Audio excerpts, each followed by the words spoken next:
বৃষ্টি এসে সব ধুয়ে নিয়ে চলে গেছে। তো এই জন্য রাসূলুল্লাহ সাল্লাল্লাহু আলাইহি ওয়াসাল্লাম বলেছেন আখওয়াফু মা আখাফু আলাইকুম শিরকুল আসগার। তা আমরা শাইখের কাছে আবার ফিরে আসবো, তার আগে খান সাহেবের কাছে আমরা একটু যাব এই বিষয়ে কিছু। এই বিষয়ে আসলে আমি একটু সংযুক্ত করতে চাচ্ছিলাম। আল্লাহ রাসূল সাল্লাল্লাহু আলাইহি ওয়াসাল্লাম এই বিষয়টাকে এত গুরুত্ব দিয়েছেন যে এর কারণে মানুষের সেই আমলটা বাদ হয়ে যায়। এটা হলো পার্থিব বিষয়, এবং আখেরাতে তার জন্য জান্নাত থাকে না, বরং জাহান্নাম হয়ে যেতে পারে। এখানে যেহেতু দানের বিষয়টা এসেছে, তো আমরা আরেকটি হাদিসেও যদি লক্ষ্য করি, যেটি সহিহ বুখারী মুসলিমের হাদিস, আল্লাহ রাসূল সাল্লাল্লাহু আলাইহি ওয়াসাল্লাম বলছেন আউয়ালু মান ইউসাআরু বিহিন নার, যাকে দিয়ে জাহান্নামের আগুন প্রজ্বলন করা হবে, এরা হলো 3 শ্রেণীর। আচ্ছা, তার মধ্যে এক শ্রেণী হচ্ছে দাতা, যে হলো দাতা, দানবীর ছিল। আল্লাহ রাব্বুল আলামিন কিয়ামতের দিন তাকে উপস্থাপন করাবেন আল্লাহর আদালতে। জিজ্ঞাসা করা হবে, তোমাকে অনেক ধন সম্পদ আমি দিয়েছি, কি করেছো? সে জবাব দিবে যে, হে আল্লাহ, আমার ধন সম্পদ সব তো আমি আপনার রাস্তায় ব্যয় করে দিয়েছি। আল্লাহ রাব্বুল আলামিনের পক্ষ থেকে বলে, কাযাবতা, না, তুমি মিথ্যা বলছো। কখনো তুমি আমার রাস্তায় ব্যয় করনি, বা আমার সন্তুষ্টি অর্জনের জন্য ব্যয় করনি, বরং তুমি ব্যয় করেছো এই জন্য লিইয়ুকালু লাকা, যেন তোমাকে বলা হয় যে তুমি একজন বড় দাতা। মানুষের কাছে এই প্রশংসা নেওয়ার জন্যই তুমি এই দান করেছো তোমার সম্পদ। ওয়াকাদ কিল লাক, তোমাকে দুনিয়াতে বলা হয়ে গেছে, আখিরাতে তোমার আর কোনো যাজা নেই। ফায়ুমারু ওয়া ইউসহাবু আলা ওয়াজহিহি ইলান নার, ফেরেশতাদেরকে নির্দেশ দেওয়া হবে তার চেহারার উপর দিয়ে ছেঁচড়ে তাকে জাহান্নামে নিক্ষেপ করা হবে। আল্লাহ রাসূল সাল্লাল্লাহু আলাইহি ওয়াসাল্লামের এই হাদিস আমাদেরকে যেন স্মরণ করে দিচ্ছে যে আল্লাহ রাব্বুল আলামিন যে দৃষ্টান্ত সূরা বাকারার এই আয়াতে দিয়েছেন, তো শুধু আমলগুলি বাতিল নয়, বরং এই মানুষ দেখানো যে অপরাধটা, এটা মানুষের স্তর ভিত্তিক হতে পারে, বিভিন্ন রকমের হতে পারে। কখনো এটার কারণে তার শুধু আমলটা বাতিল হতে পারে, আবার কখনো এটা যখন জটিল পর্যায়ে যায় তখন এটার কারণে তার আমলও বাতিল হয়ে যায় এবং তাকে জাহান্নামেও যেতে হয়। বিষয়টি অত্যন্ত ভয়ানক বিষয়। তাই আমাদের প্রতিটি ইবাদতের ক্ষেত্রে দান সদকা তো অবশ্যই, আর বিশেষ করে দান সদকাটা এজন্য বেশি এখানে গুরুত্ব পেয়েছে, কারণ মানুষ যখন দান সদকা করে তখন বেশিরভাগই মানুষের একটু মন জয় করতে চায় বা মানুষের একটু প্রশংসা নিতে চায়। এই ক্ষেত্রে এই ইবাদতটার ক্ষেত্রে একটু বেশি হয়ে থাকে, এইজন্য আল্লাহ রাব্বুল আলামিন এটাকে বিশেষভাবে দিয়েছেন। বরং এটা মুনাফিকদের একটা স্বভাব হিসাবেও আল্লাহ রাব্বুল আলামিন উল্লেখ করেছেন, যেখানে সেখানে যে তারা মানুষকে দেখানোর উদ্দেশ্যে ইবাদত করে থাকে। জনাব শেখ শহীদুল্লাহ খান মাদানী সাহেব, আপনি চমৎকার বলেছেন। জি, তো আমি এর সাথে আর একটু বলতে চাচ্ছি, সেটা হলো যে হাদিসের 2টা শব্দ আমরা খেয়াল করি। প্রথম শব্দ হলো তুসজারুন নারু ইয়াউমাল কিয়ামাহ, ওয়া ফি রাওয়ায়াতিন তুসাআরুন নারু ইয়াউমাল কিয়ামাহ, কিয়ামতের দিনে জাহান্নামে আগুন ধরানো হবে এই 3 ব্যক্তিকে দিয়ে, তার ভিতরে একজন দানবীর। তো সেক্ষেত্রে ওলামায়ে কেরামগণ বলছেন যে এরা যেন জ্বালানোর জন্য বেশি উপযুক্ত, আগুন জ্বালানোর সাথে সাথেই যেন ধরে উঠবে। তুসজারুন নারু ইয়াউমাল কিয়ামাহ, প্রথমেই পোড়ানো হবে, প্রথম প্রাথমিক জ্বালানি হিসেবে ব্যবহার করা হবে। দ্বিতীয় বিষয় হলো ফাউমিরা বিহি ইউসহাবু আলা ওয়াজহিহি, আল্লাহর অর্ডার হবে এবং তাকে নাকের উপরে চেহারার উপর দিয়ে ছেঁচড়ে নিয়ে যাওয়া হবে, ঢাকা দিয়ে না বা অন্যভাবে না, মানে অপমান, নাকের উপরে ছেঁচড়িয়ে লাঞ্ছিত করে তাকে টানা হবে কতক্ষণ, টানার পরে হাত্তা উলকিয়া ফিন্নার, জাহান্নামের মধ্যে ছিটকে ফেলা হবে। তো দান যিনি করেননি তার সম্পর্কে তো এরকম ভয়াবহ কথা আসেনি। নিজের কষ্টার্জিত পয়সা, অর্থ সম্পদ দান করে বিচারের কাঠ গড়ায়, এই এত বড় পরিণতি, এত বড় ভয়াবহ অবস্থা। তাহলে দানের সাথে ইখলাসটা খুব জরুরি। রাসূলুল্লাহ সাল্লাল্লাহু আলাইহি ওয়াসাল্লাম এই মর্মে আরো বলেন যে একজন লোক যদি একটি জানাজায় শরীক হয় আর তার ভিতরে যদি অন্য কোনো নিয়ত না থাকে, শুধুমাত্র আল্লাহকে খুশি করার উদ্দেশ্য হয়, তাহলে সে জানাজা থেকে 1 কিরাত নেকি পায়। 1 কিরাত হলো 1 উহুদ পাহাড়ের সমান। ইখলাস না থাকার কারণে আমল বরবাদ হয়ে যাবে, আর ইখলাস থাকার কারণে আমলের জানাজায় শরীক হয়ে সে এতটুকু নেকি পেল। ওই জন্য আমরা দেখে এসেছি যে আল্লাহ পাক মহাগ্রন্থ আল কোরআনুল কারীমে বলেছেন, ফামান কানা ইয়ারজু লিকা রাব্বিহি ফালইয়ামাল আমালান সালিহান ওয়ালা ইউশরিক বিইবাদাতি রাব্বিহি আহাদা। হাফেজ ইমাদউদ্দিন ইবনে কাসির রাহিমাহুল্লাহ বলেন, এখানে 2টা শর্ত, 1 নম্বর হলো আল ইখলাস, আর একটা হলো মুতাবাআতুর রাসূল। আমলটা ইখলাসের সাথে হতে হবে, শুধুমাত্র আল্লাহকে পাওয়ার জন্য হতে হবে। আমরা আপনার কাছে ফিরে আসছি। সুপ্রিয় দর্শক শ্রোতা, সময় হলো একটু বিরতিতে যাবার। আমরা বিরতি শেষে এক্ষুনি ফিরে আসবো ইনশাআল্লাহ। আশা করব ততক্ষণ আপনারা আমাদের সাথেই থাকবেন।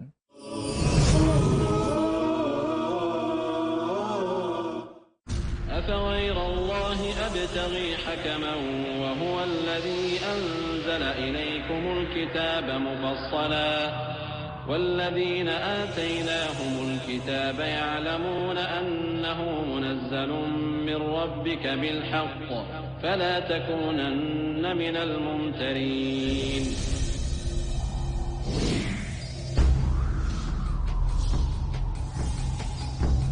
আল কোরআন মহান আল্লাহর পক্ষ থেকে মহানবীর প্রতি নাযিলকৃত সর্বশ্রেষ্ঠ বাণী।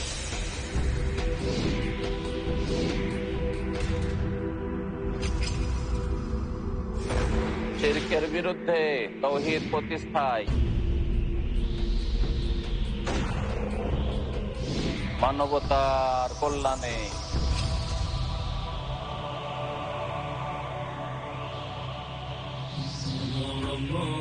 কত কার্যকরী ভাবে কোরআন থেকে হিদায়াত নিয়ে কোটি কোটি মানুষের জীবন হলো আলোকিত। দেখুন আল কোরআনের আলো প্রতি শুক্রবার থেকে মঙ্গলবার রাত 11টায়, পুনঃ সম্প্রচার বিকেল 4টে বাংলাদেশে পিস টিভি বাংলায়। এই রমজানে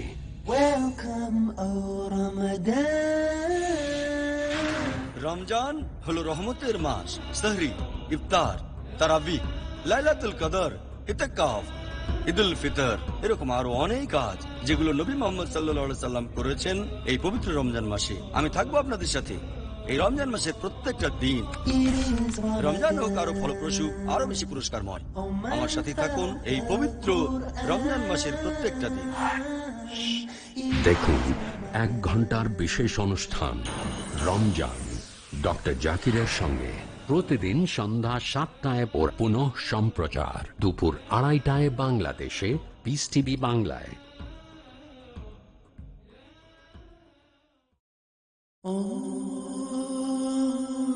রমজান একটা সফলতা অর্জনের মাস।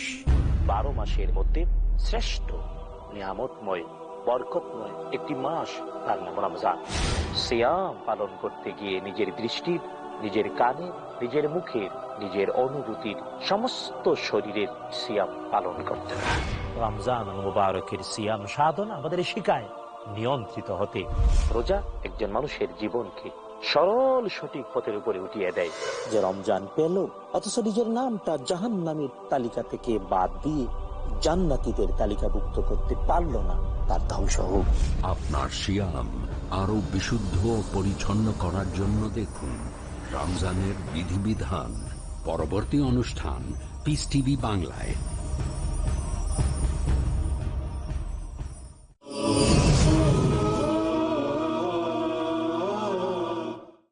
আসসালামু আলাইকুম ওয়া রাহমাতুল্লাহি ওয়া বারাকাতুহু। সুপ্রিয় দর্শক শ্রোতা, আমরা বিরতির পরে আবার অনুষ্ঠানে ফিরে এলাম। আমাদের সাথে থাকার জন্য আপনাদের সবাইকে আবারও ধন্যবাদ জানাচ্ছি। আমানুল্লাহ মাদানী সাহেব আমাদেরকে যে বিষয়টা কোরআনের আয়াতের সাথে মহানবী সাল্লাল্লাহু আলাইহি ওয়াসাল্লামের হাদিস এবং অন্য আয়াতগুলো মিলিয়ে অত্যন্ত ক্লিয়ার করে, অত্যন্ত পরিষ্কারভাবে বিষয়টা বুঝিয়েছেন যে এত বড় মহৎ একটা কাজ সে করলো, এটা দুনিয়ার সকল মানুষ যেভাবে স্বীকৃতি দিচ্ছে, সেও হয়তো মনে মনে এরকম প্রলুব্ধ হতে পারে যে আমার এই কাজের দ্বারাই হয়তো আমি ইহকালে যেমন শান্তি পাবো, পরকালে আমি মুক্তি পেয়ে যাব। কিন্তু সেটা কিভাবে বিফলে পর্যবসিত হয়ে যাচ্ছে। তা আমরা শাইখের কাছে আবার ফিরে আসবো, তার আগে খান সাহেবের কাছে আমরা একটু যাব এই বিষয়ে কিছু। এ বিষয়ে আসলে আমি একটু সংযুক্ত করতে চাচ্ছিলাম। আল্লাহ রাসূল সাল্লাল্লাহু আলাইহি ওয়াসাল্লাম এই বিষয়টাকে এত গুরুত্ব দিয়েছেন যে এর কারণে মানুষের সেই আমলটা বাদ হয়ে যায়। এটা হলো পার্থিব বিষয়, এবং আখেরাতে তার জন্য জান্নাত থাকে না, বরং জাহান্নাম হয়ে যেতে পারে। এখানে যেহেতু দানের বিষয়টা এসেছে, তো আমরা আরেকটি হাদিসেও যদি লক্ষ্য করি, যেটি সহিহ বুখারী মুসলিমের হাদিস, আল্লাহ রাসূল সাল্লাল্লাহু আলাইহি ওয়াসাল্লাম বলছেন, আউয়ালু মান ইউসাআরু বিহিন নার, যাকে দিয়ে জাহান্নামের আগুন প্রজ্বলন করা হবে, এরা হলো 3 শ্রেণীর। আচ্ছা, তার মধ্যে এক শ্রেণী হচ্ছে দাতা, যে হলো দাতা, দানবীর ছিল। আল্লাহ রাব্বুল আলামিন কিয়ামতের দিন তাকে উপস্থাপন করাবেন আল্লাহর আদালতে। জিজ্ঞাসা করা হবে, তোমাকে অনেক ধন সম্পদ আমি দিয়েছি, কি করেছো? সে জবাব দিবে যে হে আল্লাহ, আমার ধন সম্পদ সব তো আমি আপনার রাস্তায় ব্যয় করে দিয়েছি। আল্লাহ রাব্বুল আলামিনের পক্ষ থেকে বলল, কাযাবতা, না, তুমি মিথ্যা বলছো। কখনো তুমি আমার রাস্তায় ব্যয় করনি বা আমার সন্তুষ্টি অর্জনের জন্য ব্যয় করনি, বরং তুমি ব্যয় করেছো এই জন্য লিইয়ুকালু লাকা, যেন তোমাকে বলা হয় যে তুমি একজন বড় দাতা। মানুষের কাছে এই প্রশংসা নেওয়ার জন্যই তুমি এই দান করেছো তোমার সম্পদ। ওয়াকাদ কিল লাক, তোমাকে দুনিয়াতে বলা হয়ে গেছে, আখিরাতে তোমার আর কোনো যাজা নেই। ফায়ুমারু ওয়া ইউসহাবু আলা ওয়াজহিহি ইলান নার, ফেরেশতাদেরকে নির্দেশ দেওয়া হবে তার চেহারার উপর দিয়ে ছেঁচড়ে তাকে জাহান্নামে নিক্ষেপ করা হবে। আল্লাহ রাসূল সাল্লাল্লাহু আলাইহি ওয়াসাল্লামের এই হাদিস আমাদেরকে যেন স্মরণ করে দিচ্ছে যে আল্লাহ রাব্বুল আলামিন যে দৃষ্টান্ত সূরা বাকারার এই আয়াতে দিয়েছেন, তো শুধু আমলগুলি বাতিল নয়, বরং এই মানুষ দেখানো যে অপরাধটা, এটা মানুষের স্তর ভিত্তিক হতে পারে, বিভিন্ন রকমের হতে পারে। কখনো এটার কারণে তার শুধু আমলটা বাতিল হতে পারে, আবার কখনো এটা যখন জটিল পর্যায়ে যায় তখন এটার কারণে তার আমলও বাতিল হয়ে যায় এবং তাকে জাহান্নামেও যেতে হয়। বিষয়টি অত্যন্ত ভয়ানক বিষয়। তাই আমাদের প্রতিটি ইবাদতের ক্ষেত্রে দান সদকা তো অবশ্যই, আর বিশেষ করে দান সদকাটা এজন্য বেশি এখানে গুরুত্ব পেয়েছে কারণ মানুষ যখন দান সদকা করে তখন বেশিরভাগই মানুষের একটু মন জয় করতে চায় বা মানুষের একটু প্রশংসা নিতে চায়। এই ক্ষেত্রে এই ইবাদতটার ক্ষেত্রে একটু বেশি হয়ে যায়, এইজন্য আল্লাহ রাব্বুল আলামিন এটাকে বিশেষভাবে দিয়েছেন। বরং এটা মুনাফিকদের একটা স্বভাব হিসাবেও আল্লাহ রাব্বুল আলামিন উল্লেখ করেছেন, যেখানে সেখানে যে তারা মানুষকে দেখানোর উদ্দেশ্যে ইবাদত করে থাকে। জনাব শেখ শহীদুল্লাহ খান মাদানী সাহেব, আপনি চমৎকার বলেছেন। জি, তো আমি এর সাথে আর একটু বলতে চাচ্ছি, সেটা হলো যে হাদিসের দুইটা শব্দ আমরা খেয়াল করি। প্রথম শব্দ হলো তুসজারুন নারু ইয়াউমাল কিয়ামাহ, ওয়া ফি রাওয়ায়াতিন তুসাআরুন নারু ইয়াউমাল কিয়ামাহ, কিয়ামতের দিনে জাহান্নামে আগুন ধরানো হবে এই তিন ব্যক্তিকে দিয়ে, তার ভিতরে একজন দানবীর। তো সেক্ষেত্রে ওলামায়ে কেরামগণ বলছেন যে এরা যেন জ্বালানোর জন্য বেশি উপযুক্ত, আগুন জ্বালানোর সাথে সাথেই যেন ধরে উঠবে। তুসজারুন নারু ইয়াউমাল কিয়ামাহ, প্রথমেই পোড়ানো হবে, প্রথম প্রাথমিক জ্বালানি হিসাবে ব্যবহার করা হবে। দ্বিতীয় বিষয় হলো ফাউমিরা বিহি ইউসহাবু আলা ওয়াজহিহি, আল্লাহর অর্ডার হবে এবং তাকে নাকের উপরে চেহারার উপর দিয়ে ছেঁচড়ে নিয়ে যাওয়া হবে, ধাক্কা দিয়ে না বা অন্যভাবে না, মানে অপমান, নাকের উপরে ছেঁচড়িয়ে লাঞ্ছিত করে তাকে টানা হবে কতক্ষণ, টানার পরে হাত্তা উলকিয়া ফিন্নার, জাহান্নামের মধ্যে ছিটকে ফেলা হবে। তো দান যিনি করেন নেই তার সম্পর্কে তো এরকম ভয়াবহ কথা আসেনি। নিজের কষ্টার্জিত পয়সা অর্থ সম্পদ দান করে বিচারের কাঠ গড়ায়, এই এত বড় পরিণতি, এত বড় ভয়াবহ অবস্থা। তাহলে দানের সাথে ইখলাসটা খুব জরুরি। রাসূলুল্লাহ সাল্লাল্লাহু আলাইহি ওয়াসাল্লাম এই মর্মে আরো বলেন যে একজন লোক যদি একটি জানাজায় শরীক হয় আর তার ভিতরে যদি অন্য কোনো নিয়ত না থাকে, শুধুমাত্র আল্লাহকে খুশি করার উদ্দেশ্য হয়, তাহলে সে জানাজা থেকে এক কিরাত নেকি পায়। এক কিরাত হলো এক উহুদ পাহাড়ের সমান। ইখলাস না থাকার কারণে আমল বরবাদ হয়ে যাবে, আর ইখলাস থাকার কারণে আমলের জানাজায় শরীক হয়ে সে এতটুকু নেকি পেল। ওই জন্য আমরা দেখে এসেছি যে আল্লাহ পাক মহাগ্রন্থ আল কোরআনুল কারীমে বলেছেন, ফামান কানা ইয়ারজু লিকা রাব্বিহি ফালইয়ামাল আমালান সালিহান ওয়ালা ইউশরিক বিইবাদাতি রাব্বিহি আহাদা। হাফেজ ইমাদউদ্দিন ইবনে কাসির রাহিমাহুল্লাহ বলেন, এখানে দুইটা শর্ত, এক নম্বর হলো আল ইখলাস, আর একটা হলো মুতাবাআতুর রাসূল।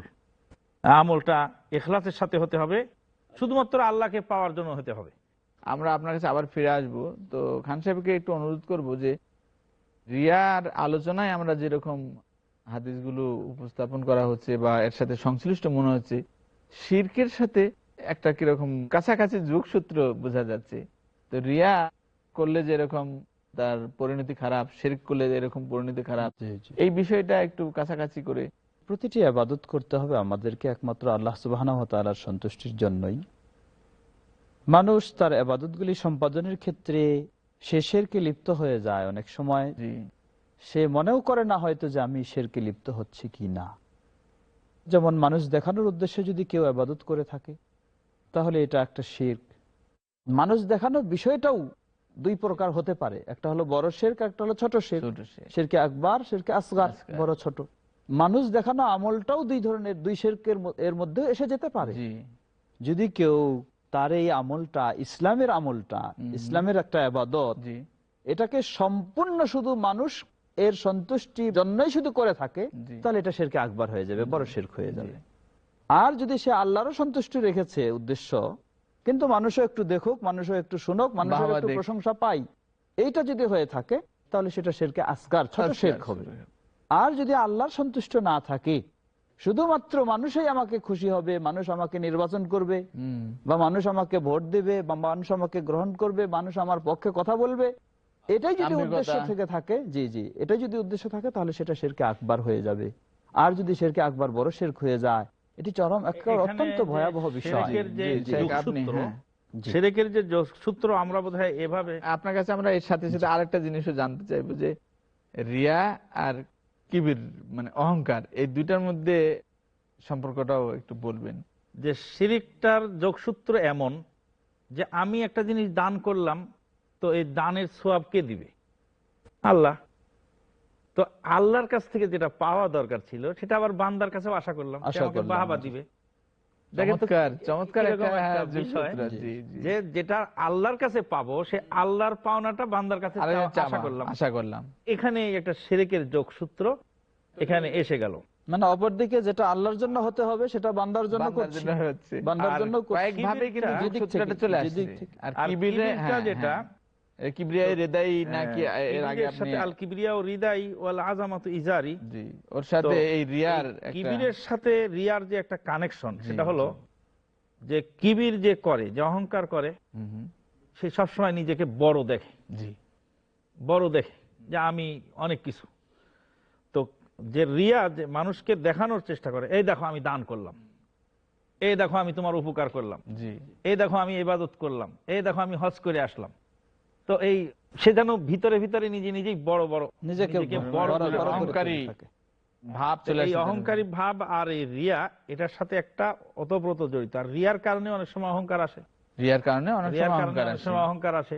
আমি তোমাদের জন্য কত কিছু করেছি, আজকে আবার আমাকে তোমরা এরকম করছো কেন? এই অহংকারটা কিন্তু রিয়ার কারণে আসে। অসংখ্য ধন্যবাদ আপনাদের এই মূল্যবান আলোচনা উপহার দেওয়ার জন্য। আমাদের কাছে অত্যন্ত পরিষ্কার হয়ে গেছে আপনাদের আলোচনা থেকে যে লোক দেখানোর উদ্দেশ্যে কোনো ইবাদতই আল্লাহর কাছে গ্রহণযোগ্য না। বিশেষ করে দান করে মানুষ যেই বিরাট একটা সওয়াবের আশা করতে পারে, নেকির আশা করতে পারে, আজকের এই উপমা থেকে, প্রবাদ থেকে আমরা ক্লিয়ার হয়েছি যে এটা প্রকাণ্ড একটা পাথরের সম তুমি দেখতে পাও, কিন্তু সেটাতে যদি সুন্দর মাটি যেটা উপকারে আসবে সেটাও আছে, সেখানে বৃষ্টির পানিও পড়লো, কিন্তু মুষলধারে বৃষ্টি হয়ে দেখা গেল একসময় পুরো মাটি নিঃশেষ হয়ে গেছে, হারিয়ে গেছে, কোনো উপকারী পাইল না। তো রিয়া থাকলে, লোক দেখানোর অর্থটা থাকলে ঠিক এইভাবে তার পুরো আমলটা বিনষ্ট হয়ে যাবে। আমরা আশা করব আজকের এই আলোচনা থেকে কোরআন মজিদের যে ক্লিয়ার হেদায়েতটা এবং এই বিষয়টাকে যত সহজভাবে আমাদের সামনে নিয়ে আসছে, এ থেকে আমরা আলোকিত হই, হেদায়েত প্রাপ্ত হই এবং এর উপরে আমল করে আমরা আমাদের জীবনের ভুল ত্রুটি সংশোধন করে সামনে এগিয়ে যাই। আশা করব আপনারা আমাদের পরবর্তী পর্বগুলো, অনুষ্ঠানগুলো দেখতে থাকবেন সেই আমন্ত্রণ রেখে, এবং আমাদের শায়েখদেরকে ধন্যবাদ জানিয়ে আজকের অনুষ্ঠান এখানে সমাপ্ত ঘোষণা করছি। আসসালামু আলাইকুম ওয়া রাহমাতুল্লাহি ওয়া বারাকাতুহু।